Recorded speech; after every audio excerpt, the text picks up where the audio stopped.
So next I'm going to show you our queen size bed platform and setup. We've removed the bed for now, but this is the setup that we have designed.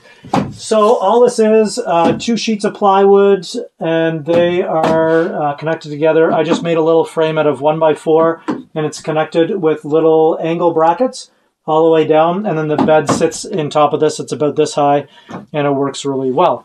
So privacy, we have curtains that I custom built all the way around, and these curtains closed, keep in the heat, and keep out the light as well. So originally we had built this to let our kayaks and canoes slide into the bus, and I'll show you what that looks like in a second. There's these doors that will open, and I'll open this now.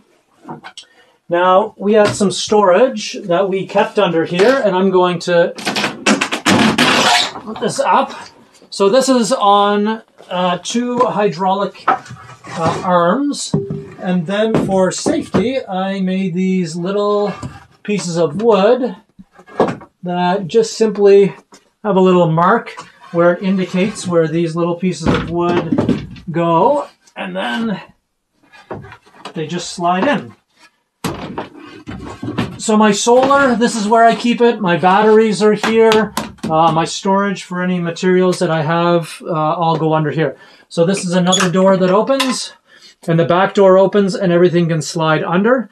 I use milk crates, so I built it to the custom size of a milk crate. So you'll see I'll have a piece of wood here, and what happens is the milk crates actually fit into that space so they don't move around while I'm traveling. We also used some totes, and we bought the totes custom to the size of this here. I actually had the totes, built the bed around the size of those totes, installed the totes, and then we put all of our stuff when we're traveling in those totes, and lifted the bed whenever we needed anything out of it. So on this side is my setup for my solar. I am by no means an electrician. I had guidance from a buddy of mine. He is an electrician, so he guided me through. So I have a 2,000 watt inverter, and that's connected to just 2 batteries. They're 2 AGM batteries. They're 105 amp hours, I believe it is. All my stuff came from Renogy. And I also have a DC to DC charger, but I did not get it hooked up because I need to get some cable, and I'm not knowledgeable about it. And with COVID, I couldn't get anybody to help me out. So that didn't get hooked up yet. I also have here a Trickle Charger. So when I'm plugged into shore power, which comes in through here, it goes into my, my surge protector plugs here. And then that is connected into the system. So my Trickle Charger will also charge my batteries while I have shore power, and that power will go into my inverter, and then it comes in from my roof into the batteries as well. So this is the setup that I had from Renogy, and they were good. So it's very simple, and that's how we worked our system for, this would be the garage or the storage. And then the hydraulic arms here for the bed. And these are just 2x4s that I angled.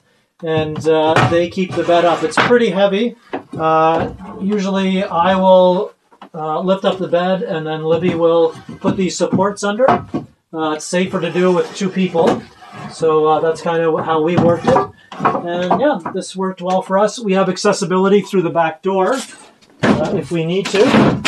And that just locks down in place, and then I just close this. And there have been a few times where we'd open the door and actually crawl under here to get tools or what have you.